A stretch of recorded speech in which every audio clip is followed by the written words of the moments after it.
Good afternoon, and welcome to the first Shoot and Chat with the Office of Diversity, Equity, and Inclusion here at UCCS. I am Dr. Stephany Rose Spaulding, Interim Associate Vice Chancellor for Diversity, Equity, and Inclusion here at UCCS, and I am grateful that you have taken this afternoon hour to join us for this Shoot and Chat. We are here to share with you the awardees and the work that they are doing around diversity, equity, and inclusion on our campus and throughout our community. If you remember, last year, the CU system awarded each campus $1 million to do diversity and equity inclusion work on their campuses. We chose at UCCS to award 20 different units on our campus to help do this work because we recognize that the work must be collaborative and the work must be embraced by all of our constituents at UCCS, whether staff, faculty, students, alumni, and community members. So we're delighted that in this series, we will be able to share back what that work looks like and where these funds are going to help expand the work of diversity, equity, and inclusion and lead us to inclusive excellence at UCCS. To begin in our feedback and sharing, we will have Stephany Adams of Downtown UCCS. Please help me in welcoming Stephany Adams. And should you have any questions, please put them in the chat in the streaming YouTube channel, and we will address them throughout our discussion. Thank you. Hi, everyone. I just want to start off by saying thank you for this opportunity. The UCCS Downtown Presence applied for the DEI grant to create a program called Voices in Action. We knew we were in a unique position as the front door to the university here in the urban core of our community. And we wanted to put together something that brought together advocates and workers in local inclusion, as well as expertise from campus. So I have prepared a short presentation to talk a little bit about our series and tell you what we've done so far. So I'm going to show that with you now. 1 second. I believe that should be live. Everyone can see that. Let's see. Does that look good, everybody? Okay. All right. And so this is the branding we came up for, Voices in Action. I just want to say that the student employees here at UCCS Downtown have been critical and essential in planning this process. Not only did one of my TCID students help write the grant proposal, but they also helped create the marketing for this so that we knew it was all about elevating voices and creating symbology around the work and the people that elevate those voices. The mission that we applied for this series and the process with the department was that UCCS Downtown could invite community leaders and activists to share their experiences with a diverse group of students, alumni, and community members, and spotlight those who are working to create more inclusive community locally.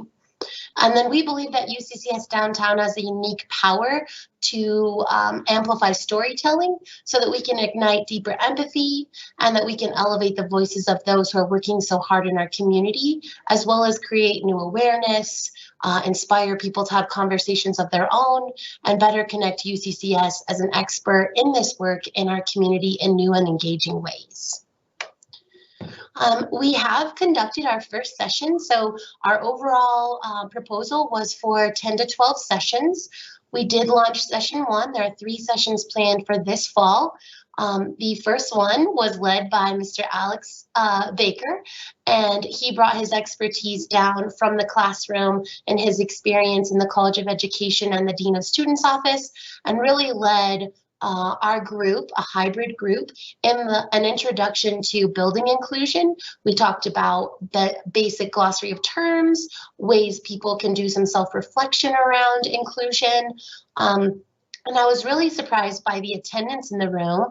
This was widely marketed across campus, to alumni, to the community, and we had some elected officials in the in-person and hybrid audience, as well as students asking some really wonderful questions and bringing up ways that they've faced challenges with microaggressions and unconscious bias, and really brought it to life. And Alex had wonderful tactics and practices that people can use to strengthen their voice when beginning work and discussions around inclusion. I put the link here on the slide for the recording of our hybrid session. All of these sessions, we're investing in production at the highest level so that we can have ASL interpretation for those that need it. They'll be live on YouTube, and that we have the hybrid experience and engage both the online and in-person audience. So those are some photos. And then I know that we were asked to share a little bit about how we plan to measure the success of the dollars that we're spending. For us, the biggest investment in this series is the production cost. Session 1 was around $820 to do a nice hybrid recorded experience with ASL interpretation. We were able to secure Doris's time as our ASL interpreter because so much of the program was going to be attended by staff. She's paid by the HR office and does work for campus when they're engaging staff members. We also investigated the price of hiring ASL interpreters through local agencies because we knew we wanted this series to be completely inclusive, or as inclusive as we could possibly make it. And then we also invested a stipend into each speaker. Many of our speakers have said, I don't need you to pay me. I don't need this honorarium. Thank you so much. But we really wanted to make it a point that we value the work they're doing and that they deserve these dollars for speaking about their work. And we wanted to honor the way that they show up in our community. So we're doing that for them. Session 1 attendance, we had 12 people in person. We had a considerable amount of melt between online registrations for in-person attendance and actual in-person attendance. I say that because I want to talk about what we learned from session 1 in just a minute. We had 32 views online as of today, but only about 11 of those were live in the moment. And our overall goal was to reach 40 people with each session live. So we were a little under our goal with live attendance, but since we have those online views, it has gone past our initial goal. And then the actual outcome goals of this series are to create more awareness for DEI challenges in our local community and bring it right to our doorstep, provide avenues for students, alumni, and the community to build skills and terminology and common ground around DEI topics and those types of things, and increase support for local inclusion work and the advocates who are doing that work, and putting people in connection with those advocates as well. I do want to say that our next session, session 2, is October 21st from 6 to 7:30 p.m. There are seats in person as well as online. And if you use that QR code there, or maybe Claire will grab the link in a minute and put it in the chat box on YouTube. We'd love to have people attend who are watching this series today.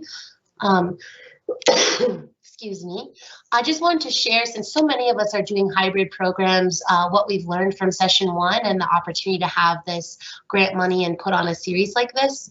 The first thing that we've learned is that we originally underestimated the amount of time that tech was going to cost and take on the day of the event. So if you are planning a really immersive hybrid event, please make sure you plan for extra time. So we did add an extra half an hour to that for the rest of our series.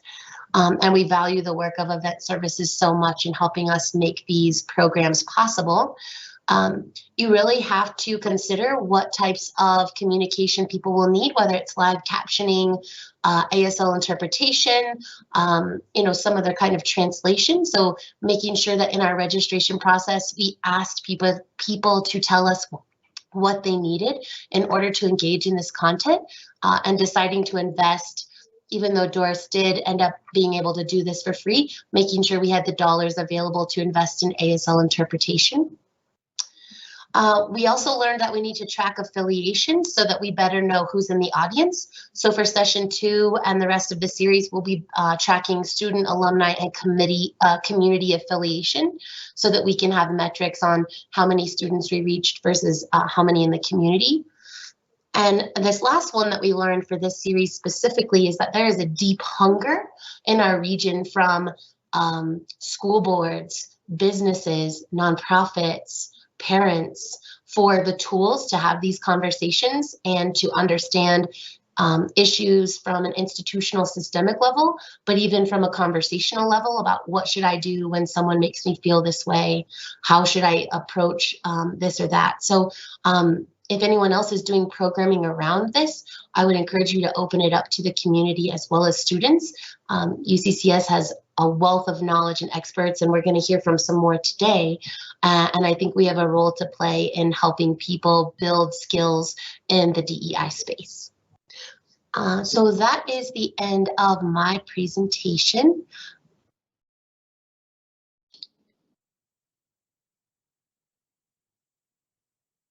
I don't know.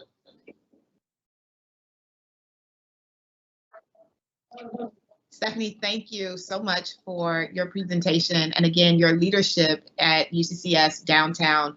We are truly grateful for the links and the connections that you are making throughout the community as you share. UCCS downtown is the bridge, is the gateway to community and our campus. And there is a thirst, there is a hunger for those who are looking to understand how to better have these conversations and how to respond when they are in the midst of these experiences. So we wish you well in your future sessions. We hope that others can join you on October 21st and throughout the remainder of the series. We certainly appreciate you. Thank you once again. At this time, we will have Carlos Garcia from the Division of Student Affairs, as well as Ellen Burkhart, as we talk about the renewal of the Mentor Collective that the office was able to support. Thank you, Stephany Rose. The program that we received funding for was the Mentor Collective program. And the Mentor Collective program is a program that we launched as a pilot in October of 2020. The initial funding for the pilot was provided by the Chancellor's Office.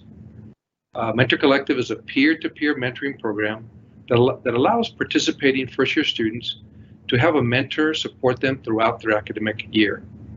The program initially targeted 300 students in the colleges of LAS, Education, and SPA.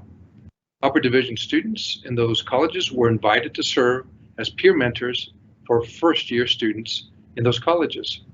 The program provided promising results, so we renewed it for spring of 2021. And it continues to show positive results.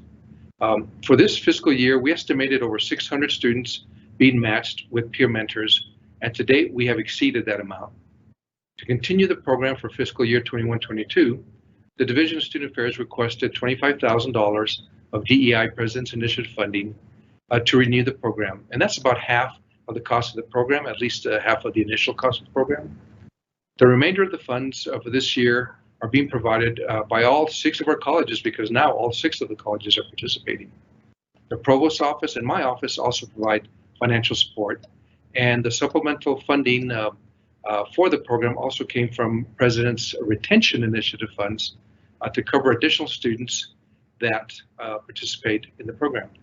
I will now turn it over to Ellen Burkhart to provide us a more comprehensive overview of the program and its positive impacts to our students. Ellen? Thank you, Carlos. I'm really excited to share about Mentor Collective.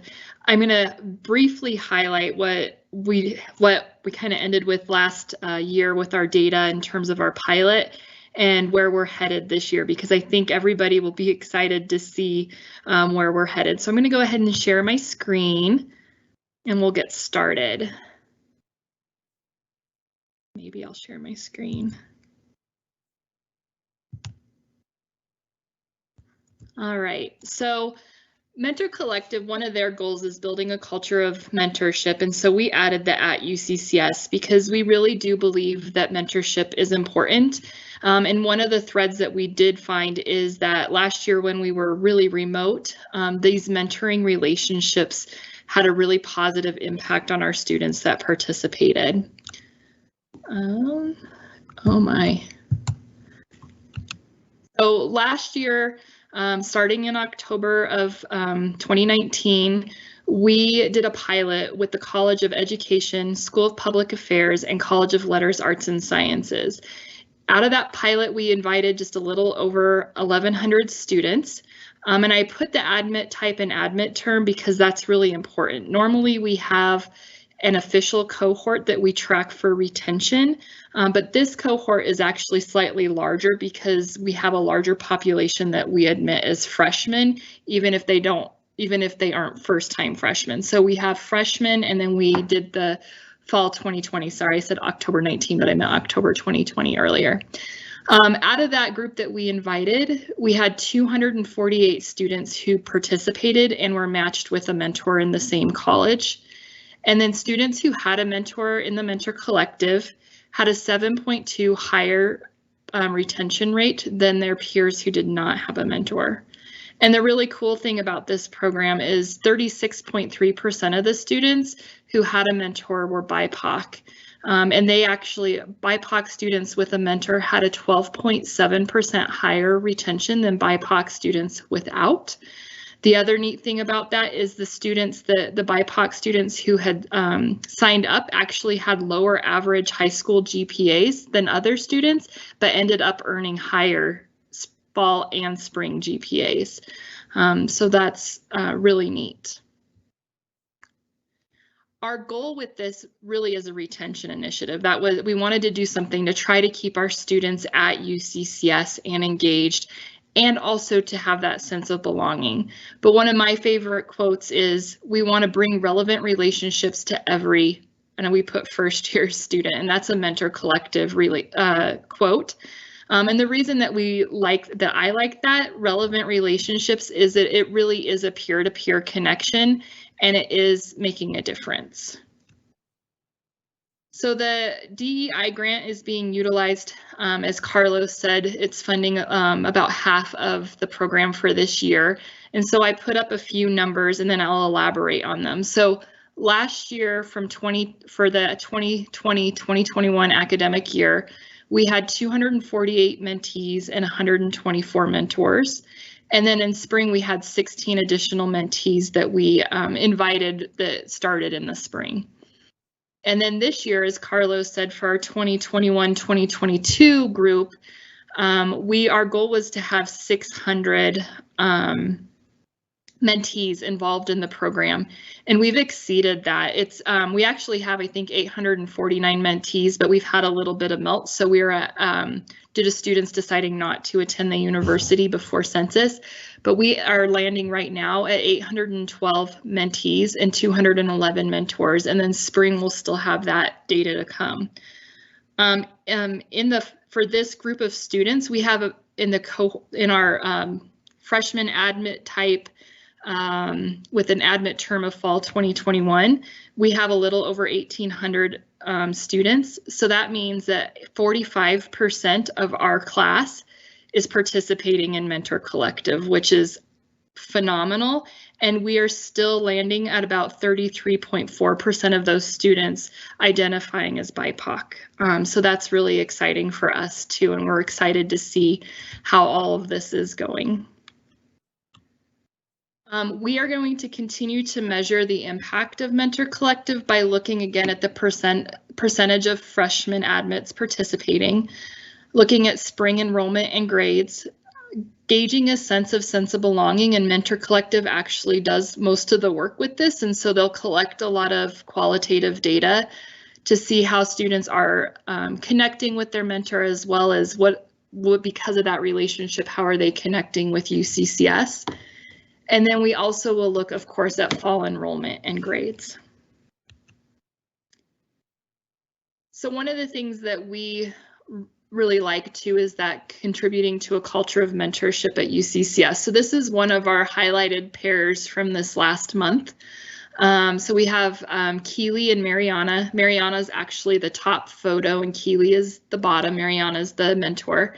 And they were paired on all of these common matching qualities, so that they had an interest in science, technology, the STEM areas, but also history, politics, etc. They speak multiple language and they've worked a job while they're in school. And so then it kind of talks a little bit about what some of those benefits are. So it sounds to me like they've spent a little bit of time kind of getting Keely ready for the school year with parking and textbooks, but there's also some talk going on around work study programs or working at UCCS, and the mentor's been able to authentically and organically have that conversation. The other thing that we really like about Mentor Collective is they really do most of the work. So they're doing the training, they are helping us to do the pairing, but they are also in constant communication with us if we need to tweak something or change something. So they've been really a great partnership for us. And I really just wanted to end by saying thank you to all of our campus partners. As Carlos said, we have all of the colleges participating. All of them have also identified liaisons to help us with recognizing our mentors in the program, but also to provide any support needed. We also have this DEI grant and the President's Funds, which have also been the reason we've been able to do this. And so again, we're really excited to continue this program and are very appreciative of this opportunity.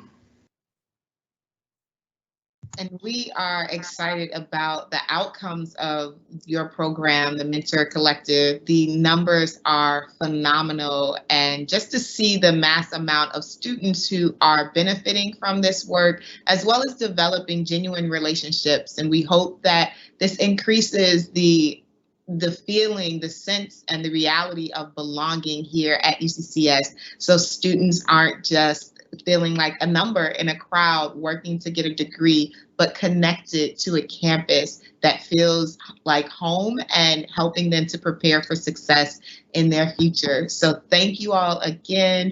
And we are excited to see how those outcomes turn out in the spring. Thank you. Thank you. This time, we will now move forward to yet another phenomenal program happening on campus in the Office of the Dean of Students that was initiated by our very own Alex Baker, and it is our Love Your People campaign. So Alex, please welcome to the conversation. Thank you so much. I'm excited to be here. Good afternoon, everyone. My name is Alex Baker, and I'm a case manager here in the Office of the Dean of Students. And as it was shared, my grant focused around a one-time purchase of Love Your People.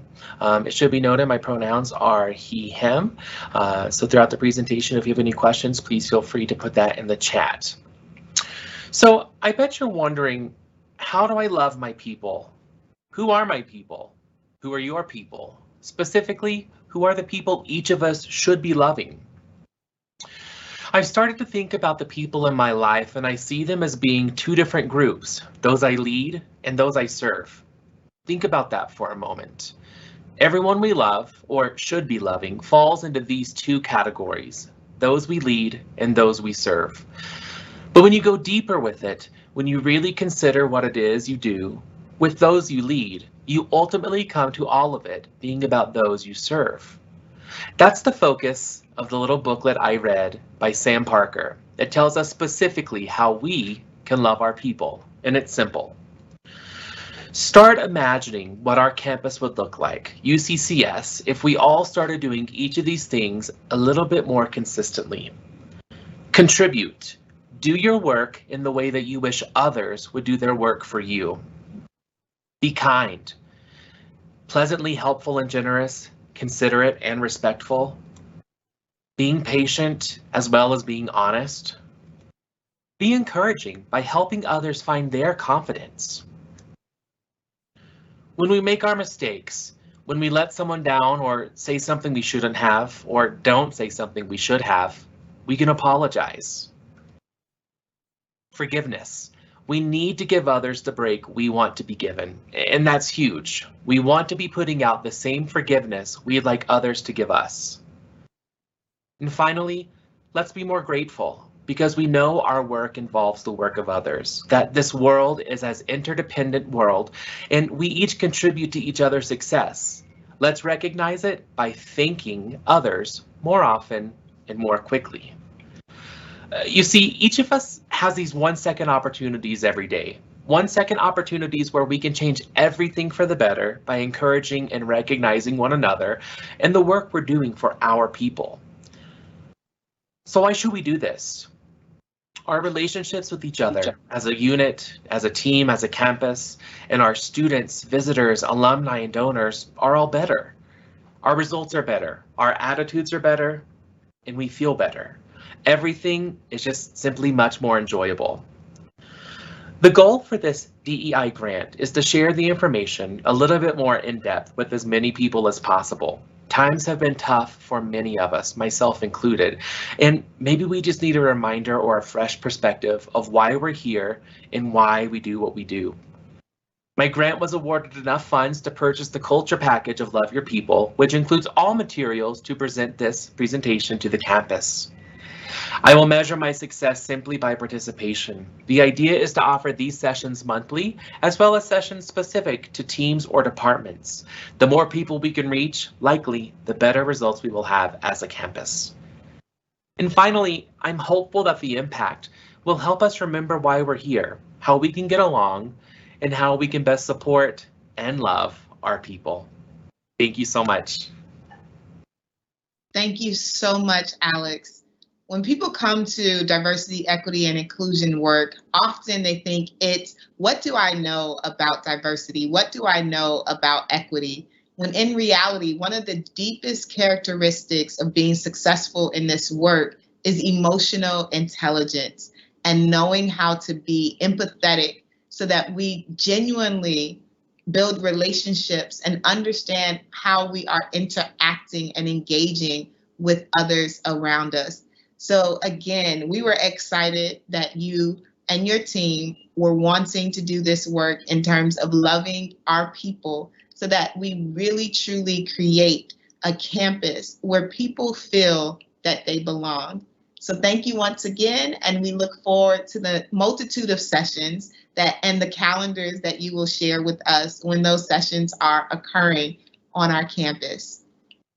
At this time, we would like to invite Dr. Abby Ferber to share with us as well how the Matrix Center is using the Diversity, Equity, and Inclusion Grant Award for this semester and throughout the year. Dr. Abby Ferber.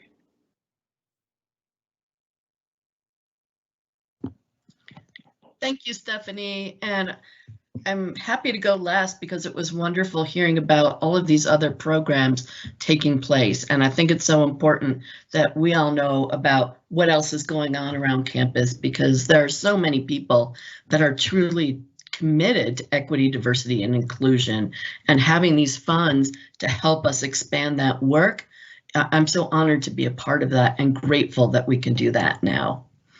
So the grant we received was for the Matrix Center for the Advancement of Social Equity and Inclusion.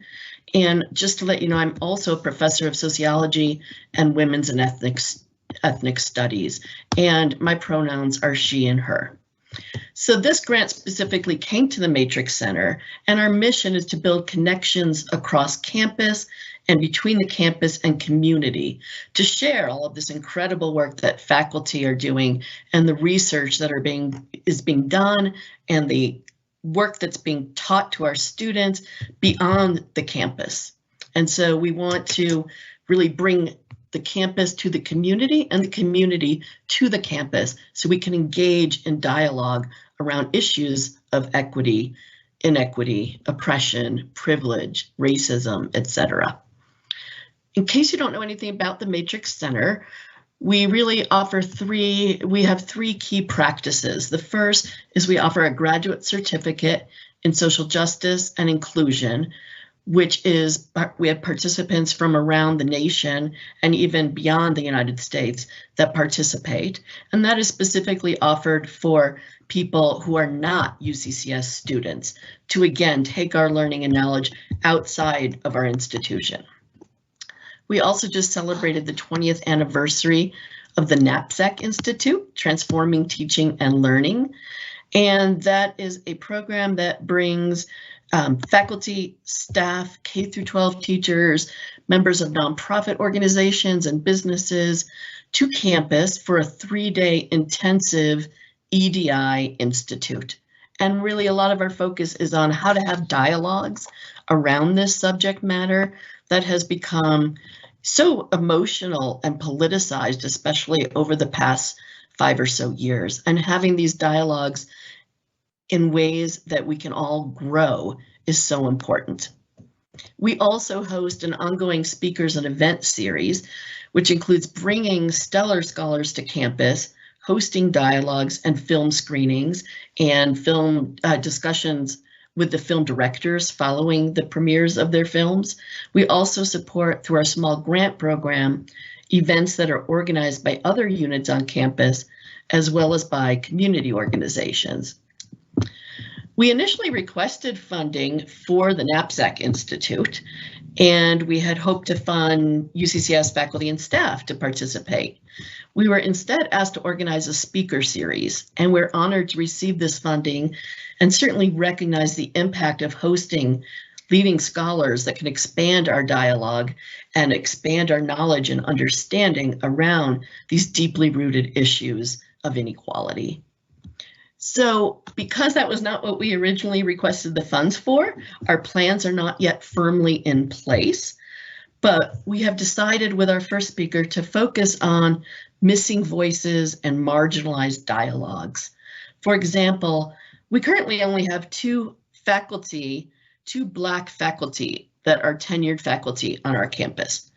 So that's really a real gap of voices on our campus representing Black and African Americans and African American communities and issues, and missing voices from the dialogue on campus.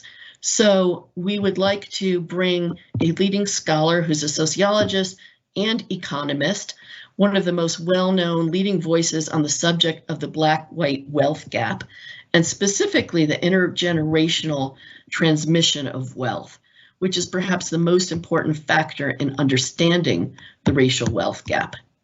And again, this we see as a marginalized dialogue, because just as we were beginning to see the public engage with issues of trying to understand institutionalized racism and how that has shaped our society, and especially at the time, the criminal justice system in the wake of the murder of George Floyd and so many other African Americans. As that dialogue proceeded, all of a sudden we saw this attack on what has been called critical race theory. And that has really shifted the attention away from those wonderful discussions we were having about institutionalized racism. And so we hope to shift the dialogue back to looking at systematic racism itself on our campus and in our community, and bring people together to engage in further dialogue and not let go of that issue, because nothing's changed and it's so essential and so important. So we are thrilled to be able to use this funding to bring back these key voices and issues to our campus. Thank you. Thank you so much, Dr. Ferber. 20 years of institutional work here at UCCS is just phenomenal. We cannot extend enough gratitude to the impact of the Matrix Center on our campus as well as throughout our community. For those who don't know, I do encourage you to engage with the Matrix Center, because it is a national recognized center here on our campus, and the impact is just, it's phenomenal. I don't have words. I know what it has meant for me as a faculty member here, as well as in community in Colorado Springs and throughout the country. We want to take this time again to say thank you to all of our grant awardees. As you can see, there's tremendous impact happening. There's a tremendous shouldering of the work around diversity, equity, and inclusion necessary for our campus to be an inclusive one. We also want to invite you back to our next Chew and Chat so that you can see how others are utilizing the presidential funds for diversity, equity, and inclusion, and other things that you may be able to tap into throughout our campus and throughout our community. We thank you for the time that you have spent with us.